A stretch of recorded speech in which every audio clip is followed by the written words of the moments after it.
بیچارے زیادہ ماہر نہیں ہیں، تو تاکہ نگاہ ادھر سے ادھر نہ ہو جائے، ایک سطر سے دوسری سطر پر نہ پہنچ جائے، انگلی بھی ساتھ ساتھ پھیرتے ہیں، تو فالوئنگ دی ٹیکسٹ۔ لیکن اس تلاوت کا اصل حق کیا ہوگا؟ جب آپ اس کتاب کو فالو کریں، اسے اپنا امام بنائیں، اس کے پیچھے چلیں، اس کا اتباع کریں، اس کی پیروی کریں، جس کی کہ دعا ہم کرتے ہیں وَاجْعَلْهُ لَنَا إِمَامًا وَنُورًا وَهُدًى وَرَحْمَةً، تو اللہ تو بنائے گا ہمارا امام اس کو اسی وقت جب کہ ہم فیصلہ کر لیں کہ ہم اس کتاب کے پیچھے چلیں گے۔ الَّذِينَ آتَيْنَاهُمُ الْكِتَابَ يَتْلُونَهُ حَقَّ تِلَاوَتِهِ أُولَٰئِكَ يُؤْمِنُونَ بِهِ، جو اللہ کی کتاب کی تلاوت کا حق ادا کریں اور اس کی پیروی بھی کریں، وہی ہیں جو اس پر ایمان رکھتے ہیں۔ جو نہ تلاوت کا حق رکھتے ہوں ادا کریں، نہ پیروی کریں، وہ دعویٰ کریں کہ ہمارا ایمان ہے تورات پر اور کتاب پر، تو یہ دعویٰ جو ہے جھوٹا دعویٰ ہے۔ میں وہ حدیث آپ کو سنا چکا ہوں، ما آمن بالقرآن من استحل محارمہ، جس شخص نے قرآن کی کسی حرام کردہ شے کو اپنے لیے حلال کر لیا، اس کا قرآن پر کوئی ایمان نہیں۔ وَمَن يَكْفُرْ بِهِ فَأُولَٰئِكَ هُمُ الْخَاسِرُونَ، اور جو اس کا کفر کرے گا تو وہی لوگ ہیں خسارے میں رہنے والے۔ اب وہ بریکٹ بند ہو رہی ہے، وہ آیت کے جو چھٹے رکوع کے شروع میں آئی تھی دوبارہ آ گئی جوں کی توں، یا بنی اسرائیل اذکروا نعمتی التی انعمت علیکم وانی فضلتکم علی العالمین، یہ ترتیب ذہن میں رکھیے۔ اور دوسری آیت بھی جو کہ تو صرف یہ ہے کہ ترتیب تھوڑی سی بدلی ہے، بریکٹ یوں بناتے ہو تو اس کی چونچ ادھر ہوتی ہے تو اس کی چونچ ادھر ہوتی ہے، تو اسی طریقے سے ذہن میں رکھیے کہ دوسری آیت کی ترتیب تھوڑی سی بدل دی درمیانی، اور وہ بھی درمیان میں چونچ والا معاملہ جو ہوتا ہے۔ وَاتَّقُوا يَوْمًا لَا تَجْزِي نَفْسٌ عَن نَفْسٍ شَيْئًا، یہ تو جو کہ تو وہی ہے، ڈرو اس دن سے جس دن کوئی جان کسی دوسری جان کے کام نہ آ سکے گی۔ وَلَا يُقْبَلُ مِنْهَا عَدْلٌ، وہاں کیا تھا وَلَا يُقْبَلُ مِنْهَا شَفَاعَةٌ، یہاں کیا آیا وَلَا يُقْبَلُ مِنْهَا عَدْلٌ، نہ اس سے کوئی فدیہ قبول کیا جائے گا۔ وَلَا تَنفَعُهَا شَفَاعَةٌ، یہ شفاعت بعد میں لے آئے، عدل پہلے لے آئے، وہاں شفاعت پہلے ہے عدل بعد میں، بس یہ تبدیلی ہے۔ وَلَا هُمْ يُنصَرُونَ، اور یہ پھر جو کا تو وہی جو پہلی آیت میں تھا، جو چھٹے رکوع کی دوسری آیت ختم ہوئی، نہیں انہیں کوئی مدد مل سکے گی۔ یہ جو حصہ تھا جو تقریباً 10 رکوعوں پر مشتمل تھا، سورہ بقرہ کے 18 رکوع کہ جن میں روح سخن ہے سابقہ امت مسلمہ کی طرف، 4 رکوع بڑے عموم کے حامل تھے، لیکن بین السطور وہاں بھی اشارے موجود تھے، روح سخن جو تھا وہ بنی اسرائیل کی طرف۔ 10 رکوعوں میں صراحت کے ساتھ ساری گفتگو انہی سے ہے، الا یہ کہ ایک جگہ مسلمانوں سے خطاب کر لیا، کچھ آخر میں اہل مکہ کا تذکرہ بھی ہو گیا۔ اب اس کے بعد ذکر شروع ہو رہا ہے حضرت ابراہیم علیہ السلام کا۔ وہ بات سمجھ لیجئے کہ کیا وجہ ہے اس کی۔ دیکھیے حضرت ابراہیم کی نسل کی یہ 2 شاخیں چلی، ویسے تو 3 ہیں، عام طور پر لوگوں کے علم میں ہے کہ 2 بیویاں تھیں، حضرت ہاجرہ سے حضرت اسماعیل پیدا ہوئے، بڑے تھے، حضرت سارہ سے حضرت اسحاق، ان کے بیٹے یعقوب، یعقوب کے 12 بیٹے بنی اسرائیل۔ حضرت اسماعیل کو حضرت ابراہیم نے آباد کیا خانہ کعبہ کے پاس لا کر، بواد غیر ذی زرع، تو وہاں یہ جو ایک نسل چلی۔ لیکن نبوت جو ہے حضرت ابراہیم کے بعد حضرت اسماعیل کو تو ملی، اس کے بعد مسلسل یوں سمجھیے کہ تقریباً 3000 کا فصل ہے سالوں کا کہ کوئی نبوت اس شاخ میں نہیں آئی۔ نبوت کا سلسلہ چلا دوسری شاخ میں، حضرت یعقوب، حضرت اسحاق، حضرت یعقوب، حضرت یوسف، چلتے جائیے، اور پھر حضرت موسیٰ اور عیسیٰ سے شروع ہو کر حضرت موسیٰ اور ہارون سے شروع ہو کر حضرت عیسیٰ اور یحییٰ تک 1400 برس مسلسل۔ اگرچہ تیسری شاخ بھی تھی، بنو قطورہ کہلاتے، تیسری اہلیہ آپ کی تھی قطورہ، بنی قطورہ میں سے ان کی اولاد بڑی کثیر تھی، ان میں سے ایک مدین تھے، مدین یا مدیان، ان میں حضرت شعیب کی بعثت ہوئی تھی۔ حضرت شعیب بھی حضرت ابراہیم کی نسل میں سے ہیں، لیکن بنی مدیان میں سے۔ بہرحال اب چونکہ حضور کی بعثت ہوئی بنی اسماعیل میں، ادھر بنی اسرائیل ہیں، ان سے یہ خطاب ہو رہا ہے سابقہ امت مسلمہ، اور اب یہ امامت الناس منتقل ہونے والی ہے بنی اسرائیل سے بنی اسماعیل کو۔ تو اب اگر اس انتقال کے وقت نقل، اگر وہ جو کامن فیکٹر ہے اس کا تذکرہ کیا جائے تو بات آسان ہو جائے گی۔ ابراہیم ہی تو جد امجد ہے نا تمہارے، تم یعقوب کی اولاد ہو ٹھیک ہے، لیکن یعقوب کس کے بیٹے تھے؟ اسحاق کس کے بیٹے تھے؟ ابراہیم کے۔ تو یہ دوسری نسل بھی تو ابراہیمی کی ہے۔ اس حوالے سے ان کے لیے سہل بنایا جا رہا ہے کہ بات کو سمجھو۔ یہ صرف یہ ہے کہ دو پیڑھی اوپر جا کر مل گئے اور لانا خیر سنا، اور حضرت ابراہیم نے خانہ کعبہ کی تعمیر کی اور اسے اب مرکز بنانا ہے اہل توحید کا، لہذا یہ ساری گفتگو اب شروع ہو رہی ہے۔ 4 رکوع اب وہ ہیں 15ویں سے شروع ہو کر 18ویں تک، جن کا اصل مضمون ہے تحویل قبلہ۔ وَإِذِ ابْتَلَىٰ إِبْرَاهِيمَ رَبُّهُ بِكَلِمَاتٍ فَأَتَمَّهُنَّ، اور ذرا یاد کرو جب ابراہیم کو آزمایا اس کے رب نے بہت سی باتوں میں۔ میرا ایک کتابچہ ہے حضرت ابراہیم کی شخصیت پر، حج اور عید الاضحیٰ اور ان کی اصل روح، اور اس میں ایک تحریر ہے، ایک تقریر ہے۔ جو تحریر ہے وہ مجھے بہت پسند ہے کہ کیسے کیسے امتحان آئے ہیں حضرت ابراہیم علیہ السلام پر۔ فَأَتَمَّهُنَّ، اب یہ ایک جملے میں ایک پوری داستان ہے۔ اس نے ان سب کو پورا کیا، سب میں پاس ہو گیا، ہر امتحان سے کامیابی کے ساتھ with flying colors ہر امتحان سے نکلے۔ قال انی جاعلک للناس اماما، تب ہم نے کہا اے ابراہیم اب میں تمہیں نوع انسانی کا امام بنانے والا ہوں۔ قال ومن ذریتی، انہوں نے کہا اور میری نسل کے بارے میں بھی یہ وعدہ ہے کہ نہیں؟ قال لا ینال عہد الظالمین، فرمایا میرا یہ عہد ظالموں سے متعلق نہیں ہوگا۔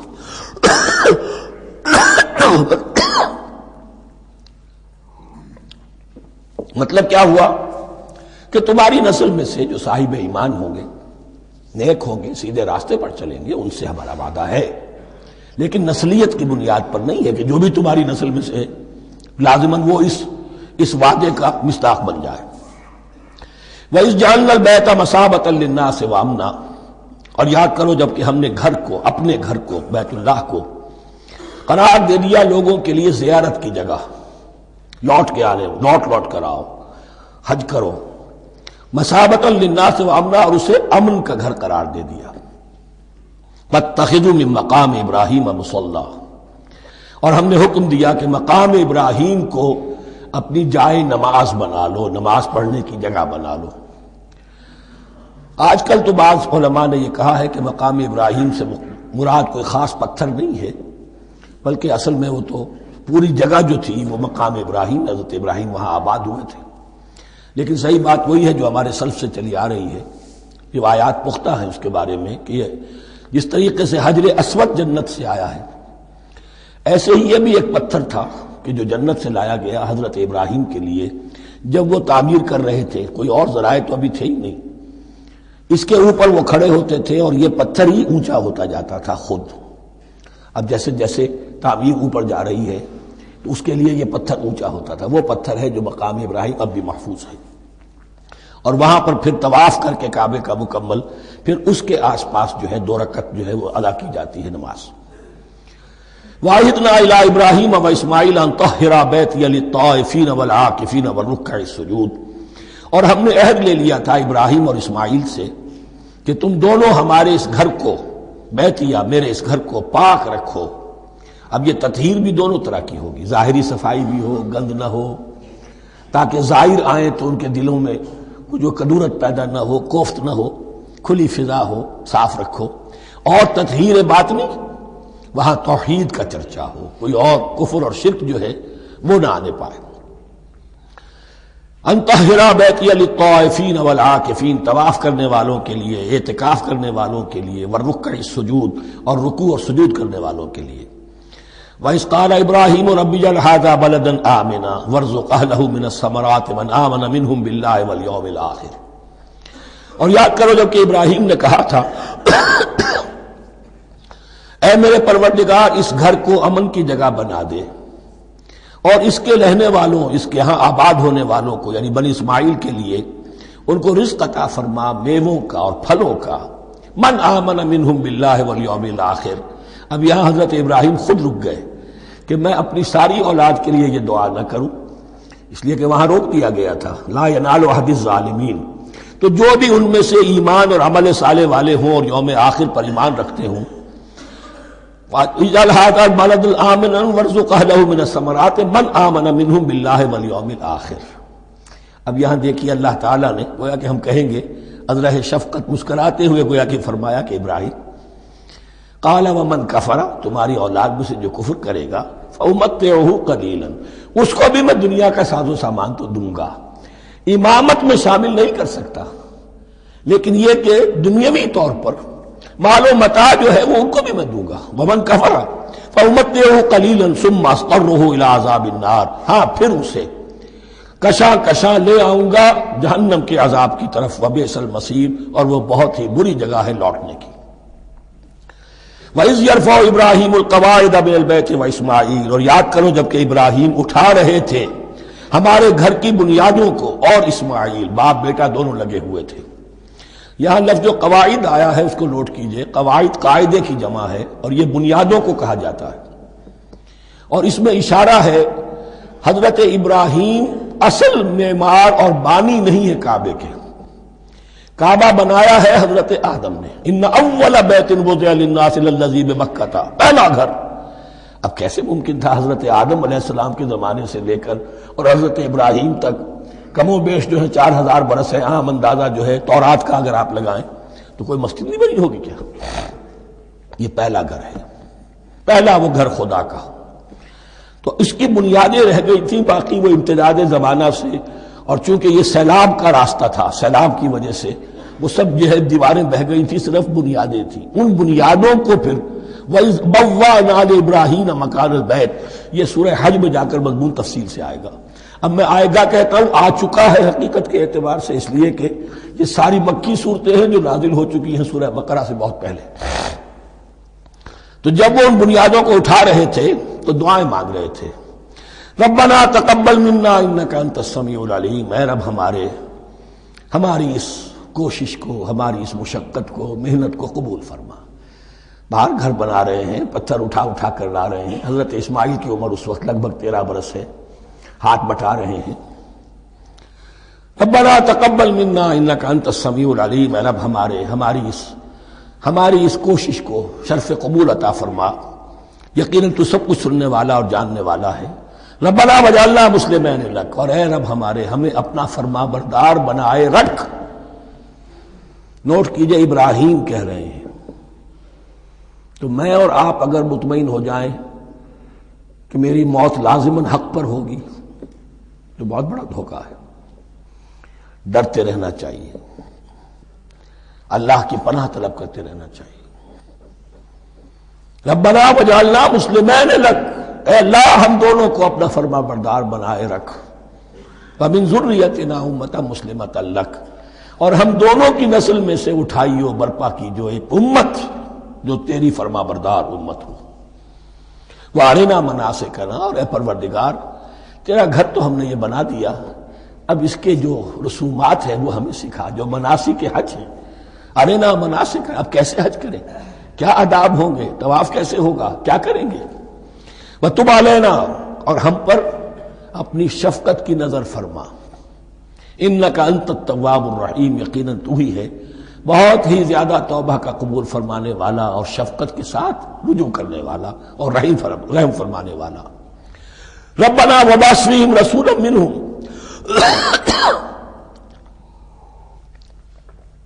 اور اے ہمارے پروردگار ہماری اس نسل میں، اب چونکہ ہماری نسل مراد ہے بنی اسماعیل، بنی اسرائیل اسماعیل کی نسل میں سے تو نہیں ہے نا، یہاں دونوں کی نسل سے مراد ہے تو وہ بنی اسماعیل، ہماری اس نسل میں اٹھائی ہو ایک رسول انہی میں سے، باہر کا نہ ہو، کوئی مغایرت کا اجنبیت کا پردہ حائل نہ ہو، وہ کیا کرے، یتلو علیہم آیاتک، تیری آیات ان کو پڑھ کر سنائے، وَيُعَلِّمُهُمُ الْكِتَابَ وَالْحِکْمَةَ، اور صرف سنائے نہیں، تعلیم دے انہیں کتاب اور حکمت کی۔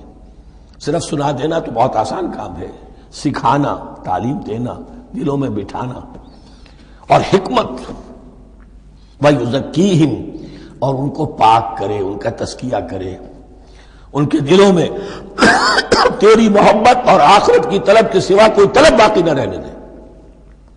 انک انت العزیز الحکیم، یقیناً پروردگار تو ہی ہے زبردست اور کمال حکمت والا۔ وَمَن يَرْغَبُ عَن مِّلَّةِ إِبْرَاهِيمَ إِلَّا مَن سَفِهَ نَفْسَهُ، اور ایسا شخص کون سا ہوگا جو ابراہیم کے طریقے سے منہ موڑے۔ یہ رغبت کا لفظ عربی زبان میں دونوں طرف جاتا ہے، رغبہ الہ کسی شے کی طرف رغبت ہونا، محبت ہونا، میلان ہونا، اور رغبہ عن کسی شے سے متنفر ہونا، کسی شے سے ابا کرنا، اس کو چھوڑ دینا۔ وَمَن يَرْغَبُ عَن مِّلَّةِ إِبْرَاهِيمَ إِلَّا مَن سَفِهَ نَفْسَهُ، سوائے اس کے جس نے اپنے آپ کو حماقت ہی میں مبتلا کرنے کا فیصلہ کر لیا ہو۔ اور کون ہوگا جو ابراہیم کے طریقے سے منہ موڑے۔ وَلَقَدِ اسْتَفَيْنَاهُ فِي الدُّنْيَا، اور ہم نے تو اسے دنیا میں بھی پسند کر لیا تھا، چن لیا تھا۔ وَإِنَّهُ فِي الْآخِرَةِ لَمِنَ الصَّالِحِينَ، اور یقیناً آخرت میں بھی وہ ہمارے صالح بندوں میں سے ہوں گے۔ اذ قال له ربه اسلم قال اسلمت لرب العالمین، جب کہا اس سے اس کے پروردگار نے کہ مانو میرا حکم، اس نے کہا پروردگار قبول ہے تیرا حکم، یہاں تک کہ ذبح کرو بیٹے کو، حاضر۔ یہ آخری امتحان تھا، آخری 100 برس کی عمر میں، 87 برس کی عمر میں دعائیں مانگ مانگ کر بیٹا لیا تھا اسماعیل۔ حضرت سارہ کے ہاں کوئی اولاد نہیں ہوئی تھی، اب وہ 13 برس کا تھا، بازو بن گیا تھا، اور اس وقت ذبح کرنے کا حکم آیا۔ جب بھی کہا ہم نے مانو ہمارا حکم، قال اسلمت لرب العالمین، اللہ تعالی ہمیں بھی توفیق دے کہ اس کی پیروی کریں۔ وَوَصَّىٰ بِهَا إِبْرَاهِيمُ بَنِيهِ وَيَعْقُوبُ، اور اسی کی وصیت کی تھی ابراہیم نے بھی اپنے بیٹوں کو اور یعقوب نے بھی۔ یا بنی، وہ کیا تھی نصیحت، ہے میرے بیٹو، ان اللہ اصطفیٰ لکم الدین، دیکھو اللہ نے تمہارے لیے دین کو پسند فرما لیا ہے۔ کون سا دین؟ فلا تموتن الا وانتم مسلمون، اور دیکھنا موت نہ آنے پائے مگر فرما برداری کی حالت میں۔ یہی بات آئے گی سورہ آل عمران میں مسلمانوں سے خطاب کر کے، یا ایھا الذین آمنوا اتقوا اللہ حق تقاتہ ولا تموتن الا وانتم مسلمون، اور ان الدین عند اللہ الاسلام ومن یبتغ غیر الاسلام دینا فلن یقبل منہ۔ ام کنتم شہداء اذ حضر یعقوب الموت، کیا تم اس وقت موجود تھے جب یعقوب کی موت کا وقت آیا؟ جب آدم کی یعقوب پر موت، یہ لفظی ترجمہ ہوگا، اذ حضر یعقوب الموت اذ قال لبنیہ ما تعبدون من بعدی، حضرت یعقوب نے اپنے سارے بیٹوں کو جمع کیا، 12 کے 12، اور مصر میں پہنچ چکے تھے یہ حضرت یوسف علیہ السلام کے ذریعے سے، جو سورہ یوسف میں ساری کہانی آئے گی، وہاں انتقال ہوا۔ تو انہوں نے اپنے بیٹوں کو جمع کیا، اذ قال لبنیہ ما تعبدون من بعدی، میرے بعد تم کس کی پوجا کرو گے، کس کی پرستش کرو گے؟ یہ بات نہیں تھی کہ انہیں معلوم نہیں تھا، لیکن یہ کہ ایک میثاق، قول و قرار اور پختہ کرنے کے لیے۔ قالوا نعبد الہک و الہ آبائک ابراہیم و اسماعیل و اسحاق، انہوں نے کہا کہ ہم پوجیں گے، بندگی کریں گے، پرستش کریں گے آپ کے معبود کی اور آپ کے آبا ابراہیم، اسماعیل اور اسحاق کے معبود کی، اور یہ کوئی مختلف معبود نہیں ہے، الہ واحدہ، وہ تو ایک ہی الہ ہے۔ وَنَحْنُ لَهُ مُسْلِمُونَ، ہم اس کے لیے اس کے سامنے سر جھکاتے ہیں، اسی کی فرما برداری کا اقرار کرتے ہیں۔ تِلْكَ أُمَّةٌ قَدْ خَلَتْ، یہ آیت 2 مرتبہ آئے گی اسی رکوع میں۔ یہ ایک گروہ تھا انسانوں کا جو گزر گیا، ابراہیم، اسماعیل، اسحاق، یعقوب، ان کی اولاد، قد خلت، وہ گزر گئے۔ لہا ما کسبت ولکم ما کسبتم، ان کے لیے تھا جو انہوں نے کمایا، اور تمہارے لیے ہوگا جو تم کماؤ گے۔ یعنی یہاں پدرم سلطان بود کا کوئی مقام نہیں ہے، ہر شخص کے لیے اپنا عمل، اپنا ایمان، اپنی کمائی۔ وَلَا تُسْأَلُونَ عَمَّا كَانُوا يَعْمَلُونَ، تم سے یہ نہیں پوچھا جائے گا کہ وہ کیا کرتے تھے، تم سے پوچھا جائے گا تم کیا کر کے لائے ہو۔ تو راچے ہے پدرم سلطان بود، تو راچے ہے، تم کیا ہو بھائی، تو اپنی بات کرو، باپ تمہارا سلطان تھا، ہوگا۔ وقالوا كونوا هودا أو نصارى تهتدوا، لیکن اس پس منظر میں اب ان کی خباثت کو نمایاں کیا جا رہا ہے کہ یہ تو تھی وصیت ابراہیم کی اور یعقوب کی، اور اس وقت کے یہود و نصارہ کا کیا رویہ ہے؟ قالوا كونوا هودا أو نصارى تهتدوا، وہی متحدہ محاذ حضور کے خلاف۔ یا تو یہودی انہوں نے کہا کہ یا یہودی ہو جاؤ یا نصرانی تو ہدایت پر ہو جاؤ گے۔ قل بل ملت ابراہیم حنیفا، کہہ دیجئے نہیں، بل نتبع، ہم تو نتبع یہاں پر محذوف مانیے، بل نتبع ملت ابراہیم حنیفا، نہیں ہم تو پیروی کریں گے ابراہیم کے طریقے کی بالکل یکسو ہو کر۔ وما کان من المشرکین، اور وہ مشرکوں میں سے نہیں تھے۔ قولوا آمنا باللہ، اب یہاں مسلمانوں کو حکم دیا جا رہا ہے، دیکھو تم ان کے جو کچھ وہ کہتے ہیں اس کے جواب میں تم یہ کہو، قولوا کہو آمنا باللہ، ہم ایمان رکھتے ہیں اللہ پر، وما انزل الینا، اور جو کچھ نازل کیا گیا ہماری جانب، وما انزل الی ابراہیم و اسماعیل و اسحاق و یعقوب، اور جو کچھ نازل کیا گیا ابراہیم اور اسماعیل اور اسحاق اور یعقوب کی طرف، والاسباط، اور ان کی اولاد کی طرف، وما اوتی موسیٰ و عیسیٰ، اور جو کچھ دیا گیا موسیٰ کو اور عیسیٰ کو، وما اوتی النبیون من ربہم، اور جو کچھ دیا گیا تمام نبیوں کو ان کے رب کی طرف سے، لا نفرق بین احد منہم، ہم ان میں سے کسی کے مابین تفریق نہیں کرتے، ہم سب کو مانتے ہیں۔ دیکھیے ایک ہے تفضیل، کسی کو ایک کو زیادہ افضل سمجھنا دوسرے سے، یہ اور بات ہے، وہ تو سورہ آل عمران میں آئے گا تلک الرسل فضلنا بعضهم علی بعض۔ تفریق یہ کہ ایک کو مانے ایک کو نہ مانے، ان رسولوں میں سے ایک کا انکار سب کا انکار ہے۔ لا نفرق بین احد منہم ونحن له مسلمون، اور ہم نے تو اسی کی فرما برداری کا قلادہ اپنی گردن میں ڈال دیا ہے۔ فَإِنْ آمَنُوا بِمِثْلِ مَا آمَنْتُمْ، پھر اے مسلمانوں اگر یہ بھی ایمان لائیں یہود اور نصارہ بالکل اسی طرح جیسے تم ایمان لائے ہو، نو کمپرومائز، ٹھیک ٹھیک وہی دین اختیار کریں، وہی راستہ جو کہ محمد کے ذریعے سے تمہیں دیا گیا صلی اللہ علیہ وسلم۔ فَإِنْ آمَنُوا بِمِثْلِ مَا آمَنْتُمْ بِهِ فَقَدْ اهْتَدَوْا، تب وہ ہدایت پر ہوں گے۔ وَإِنْ تَوَلَّوْا، اور اگر وہ پیٹھ موڑ لیں، فَإِنَّمَا هُمْ فِي شِقَاقٍ، تو اس کے معنی یہ ہیں کہ وہ زدم زدہ میں اور دشمنی کے اندر وہ مبتلا ہو چکے ہیں۔ فَسَيَكْفِيكَهُمُ اللَّهُ، تو اے نبی آپ کے لیے ان کے مقابلے میں اللہ کافی رہے گا، آپ فکر نہ کریں، آپ کسی کمپرومائز کی دعوت کی طرف توجہ ہی نہ دیں، کچھ دو کا معاملہ سوچیں بھی نہ، ان کی مخالفتوں سے آپ مرعوب نہ ہوں، ان کی دھمکیوں کا کوئی اثر نہ دیں۔ فَسَيَكْفِيكَهُمُ اللَّهُ، اللہ کافی رہے گا آپ کے لیے ان سب کے مقابلے میں۔ وَهُوَ السَّمِيعُ الْعَلِيمُ، اور یقیناً وہ سب کو سننے والا اور جاننے والا ہے۔ ایسا نہیں ہے کہ اسے معلوم نہ ہو کہ آپ اس وقت کن حالات میں ہیں، کیسی مشکلات میں ہیں، کس طرح کی نازک صورتحال دن بدن جو ہے شکل بدل رہی ہے، لیکن آپ قائم رہیں۔ یہ ہے جگہ جہاں پر خون پڑا ہوا ہے، اس نسخے میں جو حضرت عثمان تلاوت فرما رہے تھے، اور اس وقت باغیوں نے انہیں شہید کیا ہے۔ ان کی زوجہ محترمہ نائلہ، انہوں نے بچانا چاہا ہے تو ان کی انگلیاں کٹ گئیں، اور خون جو ہے وہ فَسَيَكْفِيكَهُمُ اللَّهُ، ان الفاظ پر وہ خون پڑا ہے، وہ دھبا اب بھی موجود ہے۔ وَهُوَ السَّمِيعُ الْعَلِيمُ، اور وہ سب کچھ سننے والا اور جاننے والا ہے۔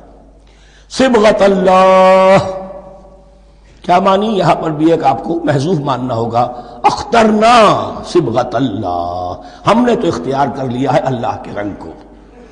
وَمَنْ أَحْسَنُ مِنَ اللَّهِ صِبْغَةً وَنَحْنُ لَهُ عَابِدُونَ، اور اللہ سے بہتر رنگ کس کا ہوگا، اور ہم تو بس اسی کی بندگی، اسی کی پرستش کرنے والے ہیں۔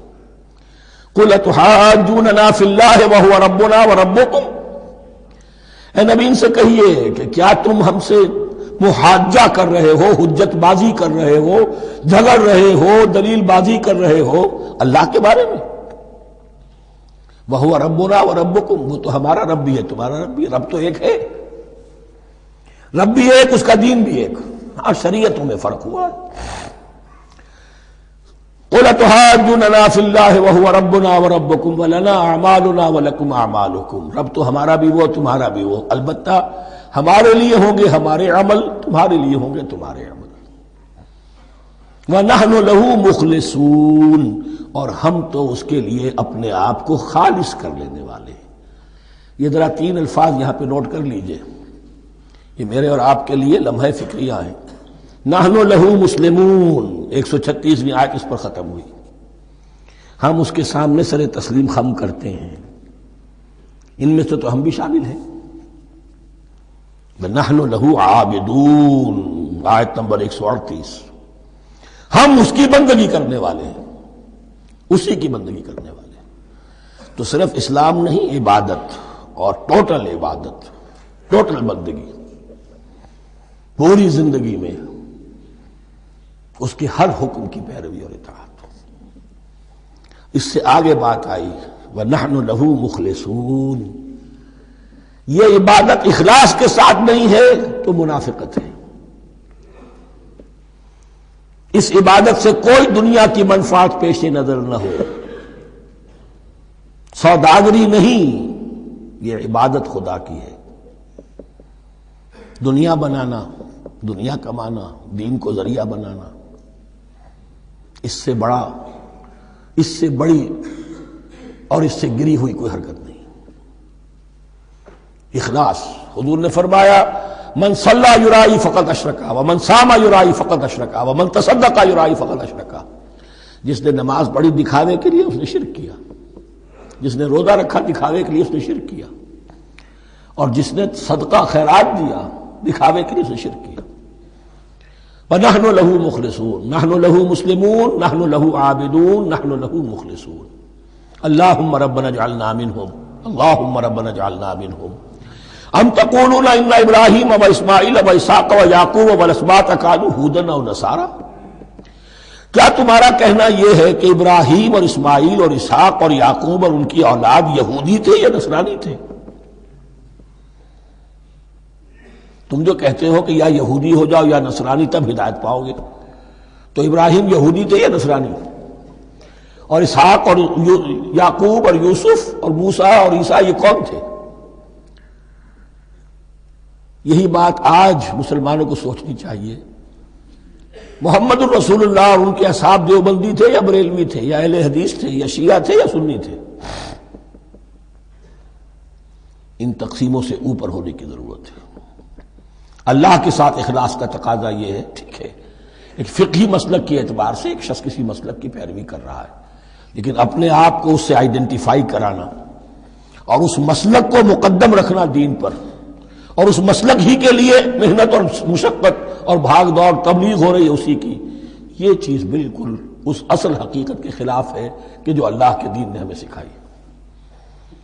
ام تقولون ان ابراہیم و اسماعیل و اسحاق و یعقوب والاسباط كانوا هودا او نصارى قل انتم اعلم ام اللہ، کہیے ان سے کہ تم زیادہ جانتے ہو یا اللہ زیادہ جانتا ہے۔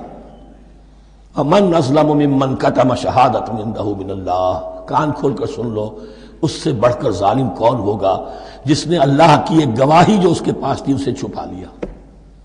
تمہارے پاس گواہیاں ہیں، علماء یہود جانتے تھے یہ اللہ کے رسول ہیں جن کے ہم منتظر تھے، اس گواہی کو چھپائے بیٹھے۔ ومن اظلم ممن كتم شهادة عنده من اللہ وما اللہ بغافل عما تعملون، اور اللہ ہرگز غافل نہیں ہے کہ اس سے جو تم کر رہے ہو۔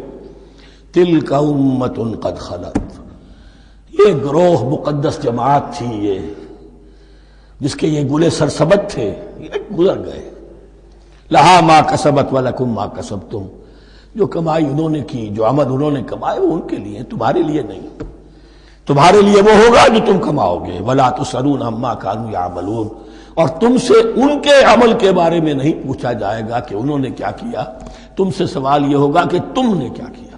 بارک اللہ لی ولکم فی القرآن العظیم ونفعنی وإیاکم بالآیات والذکر الحکیم۔